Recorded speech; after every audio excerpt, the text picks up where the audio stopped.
अच्छी खबरें आ रही हैं। IMF स्टाफ लेवल मुआहदे के बाद सरमायाकारों और कारोबारी बरादरी का एतमाद बढ़ रहा है। वज़ीर-ए-आज़म शहबाज शरीफ का स्टॉक एक्सचेंज पॉइंट्स में गैर मामूली इजाफे पर कौम के नाम मुबारकबादी पैगाम। कहा, दुरुस्त पॉलिसी से माशी बहाली के आसार नुमाया है। तरक्की का सफर जहां रुका वहीं से दोबारा शुरू करेंगे।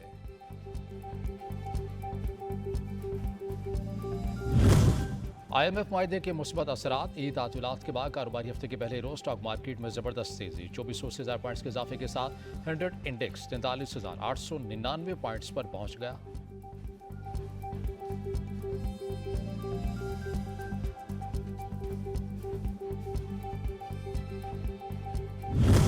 पाकिस्तान के लिए कर्ज प्रोग्राम की मंजूरी के लिए IMF का एग्जीक्यूटिव बोर्ड का इजलास 12 जुलाई को होगा।